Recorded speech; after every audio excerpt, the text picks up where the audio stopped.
Welcome to the 2023 Global DEI Conference, a groundbreaking event presented by Ludo and One Business World, dedicated to reshaping the landscape of DEI.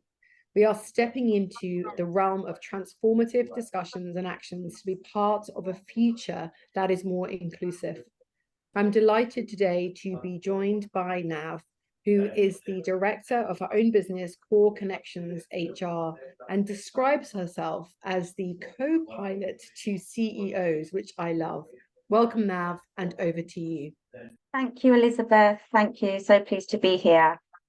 So as Elizabeth has said, I'm here to talk about employee value proposition. I have my own business, and I work with growing, often private equity-backed organisations that are going through some sort of change. Now, that might be growth, it might be mergers, acquisitions, but at some point there will be some change. And so I wanted today to draw on my experiences of working in HR for 20 plus years now to talk about employee value proposition and why having a really good EVP is really critical these days in attracting brilliant talent, you know, the type of talent that we want in our organizations. And of course, that talent should be diverse too. So let's move on. So firstly, what is an employee value proposition? The term is used quite often, and there are often interpretations around what it is.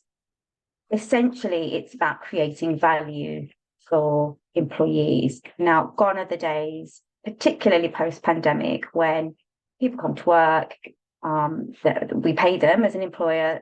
Well, you know, we offer them money and that's it. Now there is much more of a need to create value for employees, and an EVP really is about capturing the uniqueness of an organization. So it's a key driver of talent attraction, engagement, and retention. And by capturing that uniqueness, it brings together a number of elements that create an environment where people flourish, they find purpose, and they're just doing the best thing that they can do in the workplace, and they're the best version of themselves. And essentially, it's about a really great employee experience. And it's made up of a number of elements. And so there are 5 elements there. So the first one is really about happiness. And it's really unusual. I think early on in my career, people never really spoke about, are people happy at work?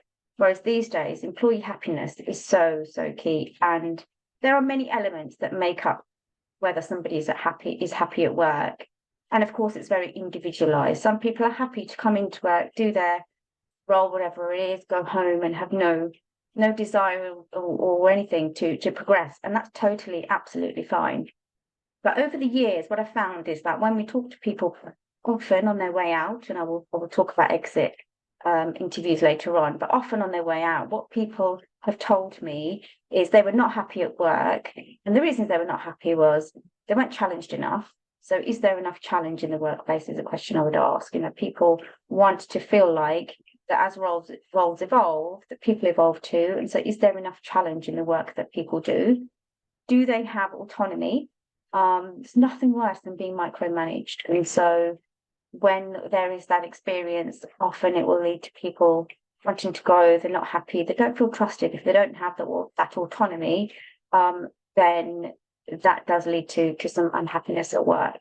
And feedback. So is there an environment where people can give and receive feedback regularly, even daily? So moving away from quarterly, annual feedback mechanisms like appraisals or performance conversations, is this an environment where if I have an idea, I can shout about that, or I can talk about that and get some feedback, or vice versa. So feedback really does contribute to happiness, and is a key part of a great employee value proposition.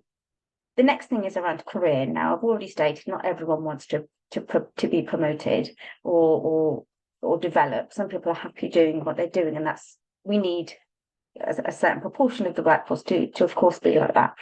But with those that do want to progress in their careers? Are there opportunities? Are they transparent? What are the processes surrounding promotion? How does it all happen? So promotion is really key. Now, growth is also a really important part of one's career. So, and one as an individual is somebody growing. So I have found that those that have been quite loyal to organisations, they've remained quite stagnant in the way that they do things. And unless we encourage that growth and people to, I don't know, think differently, move with the times with technology, whatever it might be, that growth is really important to someone thinking, do you know what, I belong here, I can grow along with this organisation. And then learning and development, is that something that we offer and are able to support people with? Because everyone wants to learn and develop and take on new skills. Benefits, as you would expect, are part of a great employee value proposition. So are they relevant and are they meaningful? And so I've worked in many organisations and with many clients where they have a number of benefits that employees and team members aren't aware of. And the reason they're not aware of them is because they're not relevant. So offering, I don't know, discounts in a certain store that people in that organisation would never shop at based on demographics, it's just not relevant or meaningful. I had one client that wanted to offer a day off to take children to school on their first day, which is absolutely fantastic. But the majority of the workforce were actually grandparents, yet they weren't offering that to the grandparents. So it is really thinking about what's relevant and what's meaningful if we're thinking about benefits. Pension always comes up, and whether that's a great offering, is it competitive? Recognition is really, really important. So how are people recognised? When are they recognised? Do we even provide feedback, as I've said before, just recognising a job well done? Compensation is, of course, a key part of it. And I think this is the one that everyone, typically as employers, would think about, yeah, well, we need to pay everyone properly and competitively. But actually, that really does form such a small part these days of what an employee values in an organisation. So base salary, bonus, is there a bonus? How is that made up? Is it fair? Does it reflect individual contributions and all of those considerations, as well as incentives? And then company culture is a really big part of it. Now, there are so many elements to company culture, but the three that I wanted to pick out really were around, firstly, support. So when people are going through life, when things happen in life, or when people are not doing well, how are the organisation supporting that individual is a key part of an employee value proposition. So if you are going through things or finding something particularly tough, you want to feel that the employer is on your side, working with you on whatever it is that it might be, whether it's pregnancy, moments that matter. I talk a lot about moments that matter in one's life, or indeed even at work when things someone isn't performing or they're finding it difficult to adapt to something. How are we supporting them as an organisation in the way that we operate? Leadership is a really big part of it. So are the leadership aligned to whatever we're saying we're there to do? Values, are they aligned to the values of the organisation too? And great leaders will support individuals. We know that there are lots and lots of ways that leaders have the biggest impact on one's experience. And as I've already said, employee experience is what makes up an employee value proposition.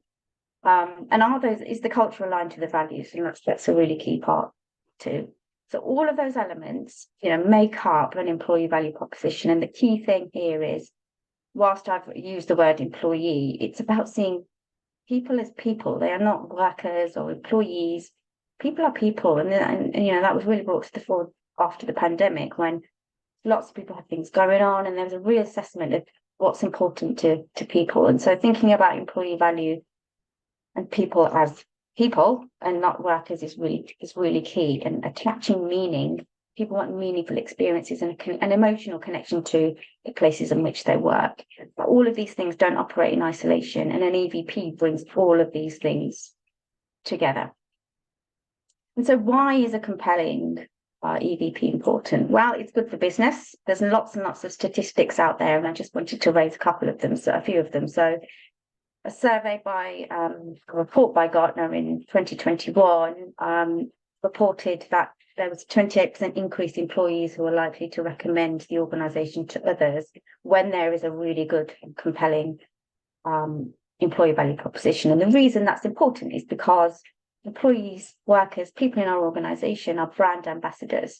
And so when they feel good about where they work, they're more likely to tell friends, family, people they've worked with before about how good it is. And that force is really, really good for talent attraction and getting the right people in the organisation.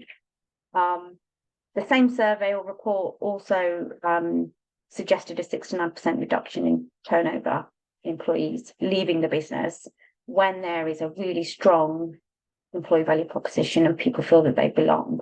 Another statistic that I wanted to just point out was from Gartner was that there was a report of 65% of people in this survey reported withdrawing from a hiring process because they just didn't align with or understand the EVP. So, you know, those stats from Gartner really do highlight how important it is.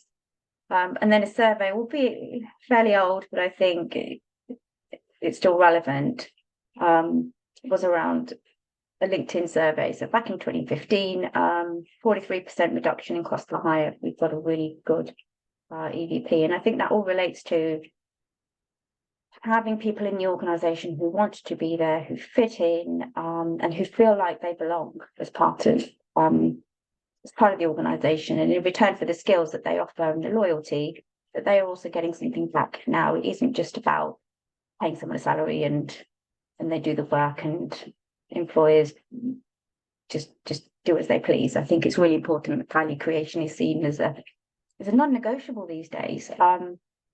A compelling EVP also helps answer questions from an individual like, why should I come and work for you? I've got 2 comparable offers. What makes you different? Why should I come and work for you? What's in it for me? And it also helps individuals think about, why am I still here? You know, and I'll come on to pulling some of that information out later, but there is a really key thing there around picking out some elements of individual questions that one may have. And then for an organisation, it's great to be able to answer questions around, what are we about? What makes us unique? Why would a candidate want to come and work for us? What do we offer in exchange for those skills? So a compelling EVP is just so critical. And in crafting an EVP, there are a number of steps that I would suggest we go through. But in whatever we come up with, it should reflect and support the company goals and strategy. Everything should be completed and compiled in line with the goals and strategy of the organisation. And this isn't something that's created in an office somewhere. It's a really, really collaborative. It ought to be a very collaborative approach that includes all stakeholders, because all stakeholders are involved in the organisation. So it makes sense that everyone's involved. And the 4 steps I suggest are firstly to define the audience. Who are we looking to attract? Where are they? I'll go through each of these one by one, but defining the audience is really important. And that's often a step that's missed. I've found that that's a step that's missed, which is to take time to think about, well, who is it that we're trying to attract? Which groups of society are underrepresented in our organisation, and where are they? So defining the audience is very key. The methodology, so picking the methodology to elicit feedback on what's going well, what isn't, what do we need to do, it's really important. So I'll talk through that. Designing the pillars, the buckets, or the themes, the key themes in an employee value proposition are really important. And then embedding the EVP into absolutely everything that happens in your organisation. So the first thing is around defining the audience, and it really is about stepping into their world. And by there, I mean people we are trying to attract into the organisation, or indeed retain. So firstly, thinking about, and these are really difficult questions, don't get me wrong, they are very, very difficult to answer, but taking some time out to really define the audience will really help with attracting the right people into the business. So what are the values, needs, and expectations of the people we are trying to attract? Where are the gaps? And therefore, who are we trying to attract? So what is it that these people and these individuals value? What is it that the current employees, people in our organisation, what do they value? What do they need? What do they expect? So stepping into their world and having a think of that is really, really important. Demographics, so things like age, education, experience, where they hang out, on social media, whatever it might be. Where are these people right now, and what do they look like in terms of their persona? It's really, really key. Professional characteristics, so in line with the type of organisation that you have, what are those professional characteristics that you have? So are they technically minded people? Are they creative? Are they team players? Are they those that have attention to detail? What are the kinds of things that these people are really good at, or that we really want to attract, that they have that we want? And so thinking about the audience will really help to tighten up the EVP and make it relevant for the people that we're trying to attract. And what's the personal situation of these individuals? So do they value work-life balance? Do they need flexibility? Do they want to work at home? Whatever it might be, thinking about the personal situation of the target audiences is very important. And that then helps create perhaps one person in your head that you're trying to target, or one avatar, whatever it might be. But really nailing it down is super helpful, I found. And then picking the methodology is all about eliciting that feedback. And I've put there the good, the bad, the ugly, it all needs drawing out. So this is no time for egos. It's a time to be quite vulnerable, actually. And I've found that that's always been very helpful when we're trying to get some feedback from all stakeholders around the employee experience. It's about involving employees and the teams right from the outset to say, we're looking at defining what it means to work for this business. We really want your help. We value your input. And being really vulnerable really helps with all of that. So it's thinking about, well, what do we offer now? What type of employer do we want to be known as? And again, asking yourself what type of employer we want to be known as. It's not an easy question to answer. Having a think about some of this and using the methodology to elicit feedback is really helpful. So you can use surveys, you can use data that's there. And by data, I mean things like location, demographics, all sorts of data you can use to understand, well, what is it that's perhaps making people leave, or where are we getting certain leads from? Whatever it might be, there will be data out there for help. Interviews, focus groups, the kinds of things that we're asking there around, what brought you here? Why do you work here? What keeps you here? What are the challenges? Do you understand our vision? Do you understand the part you play? What would make you think about leaving? Not that you're encouraging that, but to really stay ahead and think, okay, so what could we be offering that we are not? What can we make clear that we are not? And so there's a whole bunch of questions and a process to go through around getting feedback and really understanding what it is that teams are telling us. My top tip is really about something. I have to say it's been quite unusual. There is always a huge focus on exit interviews. So once someone has left or has resigned, we're frantically trying to find out, well, why are you leaving? What can we make? What can we do to make you stay? Well, by then, person has checked out, they have no interest, so they're less likely to engage in an exit interview. And this is all talking from experience, so people are less likely to engage in exit interviews and be honest and give you that really valuable, insightful feedback. And so when we start flipping that and doing stay interviews, when I first suggested this, and many clients and organizations are like, what do you mean? We're not going to start interviewing people, they're still here, we don't want them to start thinking about leaving. Actually, no, it's about, why are you still here? What brought you here? What do you like? What do you not like? So it's almost like a focus group, but on an individual level. And sometimes that can be with key players, that can be with people in critical roles. It can be people who have very long service. Often I've done that with very long service because clearly there is some loyalty there and something is keeping them. And when you ask people, why are you still here? What keeps you here? Often it's this, I don't actually know why I'm still here, but there's something keeping me here. And it's that something that we need to try and pick out. We need to try and pick that out from whatever method we use to try and get some of this feedback. But getting feedback around what's going well, what isn't, where are the gaps, what can we do, is really key, and it will be different for every organisation. What works for one may not work for another. So picking the methodologies is really key, and being vulnerable with it all is really important. And then designing the pillars or buckets, however you want to call it, but it's the key themes.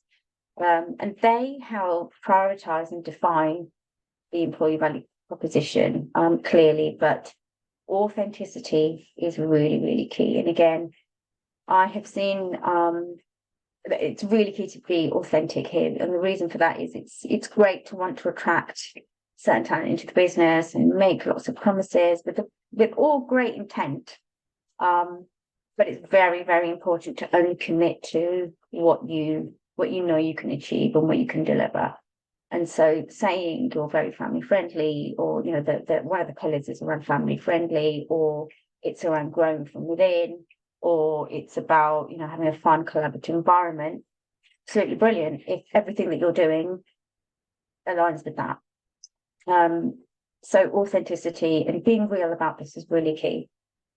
Thinking about, based on the feedback that's been received and all the work that's been done to understand the organisation, where it is now, where it's going, the talent we want to attract, the audience, you then start to think about what are the core values that people have in this organisation without being asked to have it, or it's already something in situ. It's how do people behave in this organisation? And it might be integrity, it might be that they're all very honest, or it might be that everyone asks for feedback. Whatever it might be, there's something that's drawing people that connects them and they really like. So what is that USP? What makes this organisation different? Looking at the feedback and thinking about, well, what's driving or hindering, talent attraction? What is it that we want more of? What do we want less of? So if we're thinking about talent attraction or diverse workforce, sense of belonging, what's getting in the way of that, and what can we do to overcome that? And that might be, various recruitment drives, and it might be lots of different things. Family friendly is a classic, where people have responsibilities at home and then in the workplace, and then really struggling with that. And so making a commitment to being family friendly, or recognizing that people have lives outside of work, has often been a key thing. Where do teams attach meaning is a really key one. So, for example, one organisation I worked in, the CEO would walk around most mornings and say hello to everyone. And they just did that because that's just how they are. But the amount of employees that attached a lot of meaning to that, in that they found them to be very approachable, to be very open, to be, there was no barrier there, no just one bus. There was never any intention to create that kind of open environment. But because the employees attached so much meaning to that, it meant then it was something that we wanted to make a point about, and use it to demonstrate that this is a very open environment. And then the rewards and recognition. So where are the gaps? What can we do? How are we rewarding people? Is it attractive? Like in terms of the reward and recognition package, is it attractive? What can we do to entice people to come to our organisation? Where are we on the whole ESG journey? So that whole social governance, people attach a lot of meaning to that too, and sustainability is such a big thing. And often I've seen candidates ask questions in interviews around what's your commitment to corporate social governance and things like that. And in those that have not had a response, it's been really tricky. So having some sort of understanding around, okay, this is where we are on that, is also really important. So once the pillars are designed, it's about bringing it to life. So bringing the EVP to life is really, really important. And it should be weaved into every single part of the employee experience. So thinking about all those moments that matter to people, and whether the EVP is weaved into that. Now, so if we think about talent attraction and recruitment, it's about the adverts that go out, it's about the language and the tone and role profiles, the way that they're written, the language that's used in them. It can be interviews, how many stages in the interview, the questions that are asked, feedback that you're given, how long it takes for the offer. There are so many different elements to that. And so thinking about weaving the EVP and the values into each of those is really, really key. So making sure it aligns is really important. So if we, in one organization, there's a very old, long, drawn out process to get talent in, a number of interviews, very old school way of recruiting. But then one of their values was creativity and pace. And clearly it just didn't match up. And candidates picked up on that. They really did. And so there was some work needed there around how that experience was designed. And then other parts of the employee experience and moments that matter. So when someone is having a discussion about their performance, how often that might be, and how is that handled, how supportive are we? All of those kinds of things are really important. Feedback, so is that moving that from an annual or quarterly occurrence to an environment where feedback is actively encouraged and given, received, just creates an environment where people feel like, do you know what, I belong here because I can say that isn't working, or I don't agree with this, or actually this is brilliant. So it just depends on how these things happen. So it's embedding the EVP, sharing it, keep it simple, statement, set of guiding principles is a great way. There's no need to get death by PowerPoint. It's really important that everyone's on board and they understand. Measuring the success of an EVP is really important. So firstly, do employees know what the EVP is all about? Looking at the number and quality of candidates that are coming through, things like cost per hire, sources of hire, vacancies, retention rates, there's lots and lots of data. It's just whether we're using it and interpreting it. And so they are great ways to help measure the success of an EVP. The ratio of internal development to external hires is also a really key way of thinking, are we developing from within? Indeed, that's one of the pillars. And engagement surveys. Engagement surveys are always the output of the employee experience. The employee experience is the input. Engagement surveys are a great way to understand what's going on there. So in summary, a really, really compelling EVP ensures that people in the organisation perform at their best, feel like they belong, ultimately they become brand ambassadors. And in a post-pandemic world, it's optional, it's now a source of competitive advantage. Thank you. Nav, that's great. Thank you so much for sharing that with us today. Really appreciate it. And really stood out for me about 69% reduction in turnover with a compelling EVP. I didn't know that stat. Thank you so much for sharing. Really grateful to have you with us today for the Global DEI conference. Thank you, Nav. Very welcome. Thank you.